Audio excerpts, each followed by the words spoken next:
नमस्कार, मैं हूँ रुचि शर्मा। वेब3 की तमाम बड़ी खबरें लेकर हाजिर हैं हम। बाइनेंस की सीईओ चैनफेंग जाओ ने पुष्टि की है कि एक्सचेंज का US wing crypto lender Voyager के लिए एक बार फिर बोली लगाएगा, जिसका अधिग्रहण आज के समय में एफटीएक्स अपने पतन के बाद नहीं कर सकता। कॉइनडेस्क ने पिछले हफ्ते बताया कि बाइनेंस यूएस दिवालिया ऋण मंच के लिए बोली लगाने के लिए तैयार है, जिसकी गुरुवार को ब्लूमबर्ग के साथ एक इंटरव्यू में जाओ ने पुष्टि की।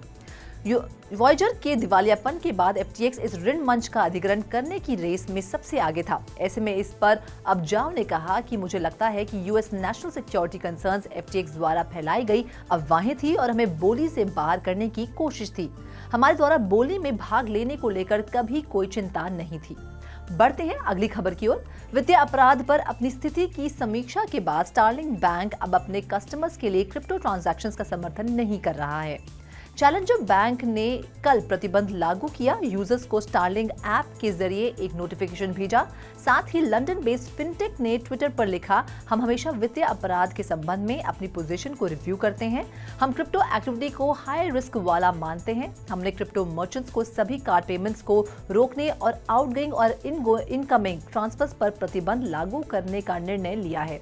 स्टारलिंक के स्पोक्सपर्सन ने यूकेटीएन को बताया, कई दूसरे बैंक्स की तरह कुछ समय के लिए स्टारलिंक ने क्रिप्टो ट्रांजैक्शन पर अलग अलग डिग्री के प्रतिबंध लगाए हैं।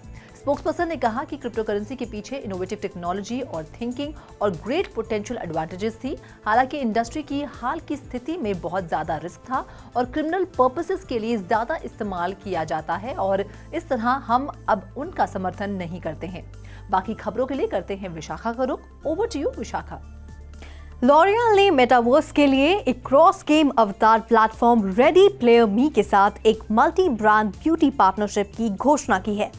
लॉरियल के दो ब्रांड मेबेलिन न्यूयॉर्क और लॉरियल प्रोफेशनल ने रेडी प्लेयर मी पर अवतार निर्माण के लिए एक्सक्लूसिव मेकअप और हेयर स्टाइल्स को लॉन्च किया है, जिसका इस्तेमाल दुनिया भर में 4000 से ज्यादा प्लेटफॉर्म्स और एप्स पर किया जा सकता है।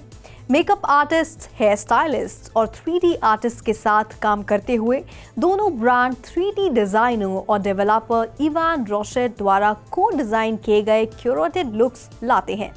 मेबेलिन न्यूयॉर्क मेटावर्स में 5 मेकअप लुक्स ऑफर करता है। L'Oreal professional 5 trend led hair style भी पेश करता है, जो क्रिएटिविटी की बाउंड्रीज को आगे बढ़ाते हैं।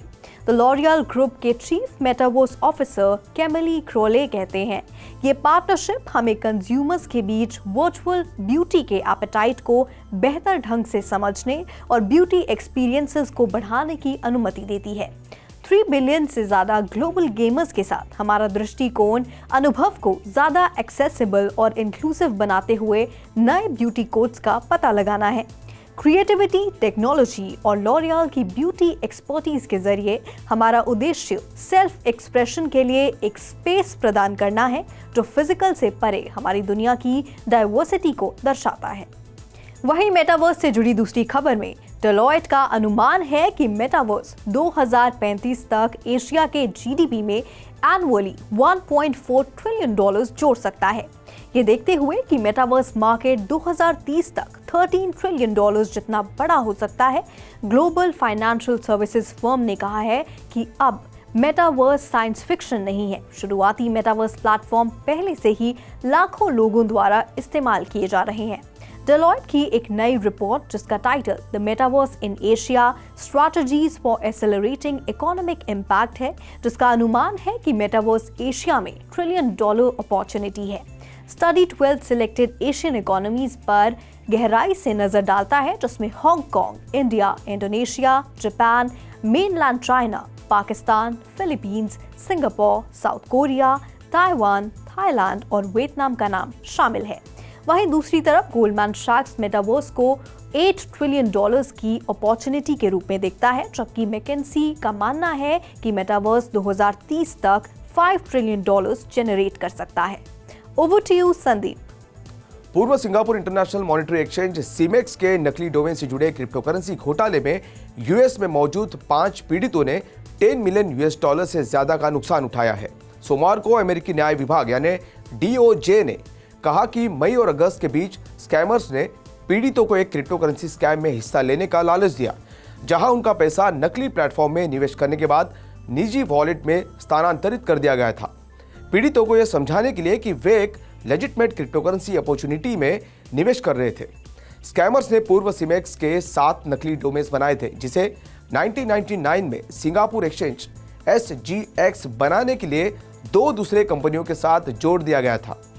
द स्ट्रेट्स टाइम्स के सवालों के जवाब में SGX के एक प्रवक्ता ने कहा कि मर्ज के बाद से सीमेक्स ने अपने नाम के तहत काम नहीं किया है। प्रवक्ता ने कहा, SGX ग्रुप किसी भी इन्वेस्टमेंट प्लेटफॉर्म को ऑपरेट नहीं करता है जिसमें इंडिविजुअल्स के लिए क्रिप्टो प्रोडक्ट्स या किसी दूसरे इन्वेस्टमेंट प्रोडक्ट को ट्रेड करने के लिए एक प्लेटफॉर्म भी शामिल है। अब बढ़ते अगली खबर की ओर। ऑस्ट्रेलियाई लोगों को संदिग्ध दिखने वाले नकली बिटकॉइन पेपर वॉलेट से दूर रहने की चेतावनी दी गई है, जो पीड़ितों को एक आकर्षक क्रिप्टो वॉलेट तक पहुंचने का लालच देने का काम कर रहे हैं। NSW पुलिस विभाग द्वारा फेसबुक पर 22 नवंबर को साझा किए गए एक पोस्ट के मुताबिक स्कैम की शुरुआत QR कोड के साथ एक पेपर क्रिप्टो करेंसी वॉलेट के रूप में हुई है, जिसे हूबहू बिटकॉइन पेपर वॉलेट की तरह बनाया गया था, जिसके बाद इन्हें स्कैमर्स द्वारा सार्वजनिक स्थानों पर फैलाने का काम किया ताकि लोगों को ज्यादा से ज्यादा निशाना बनाया जा सके। NSW पुलिस ने समझाया है कि एक बार विड्रॉल फी का भुगतान करने और व्यक्ति के क्रिप्टो वॉलेट की जानकारी हासिल होने के बाद व्यक्ति की क्रिप्टो करेंसी को उनके क्रिप्टो वॉलेट से चोरी कर लिया जा रहा है। तो ऐसे में आज के लिए बस इतना ही। कल फिर मिलेंगे ऐसे ही Web3 दुनिया से जुड़ी खबरों को लेकर। मैं संदीप कसालकर फिलहाल आपसे विदा लेता हूं। देखते रहिए 3.0 TV।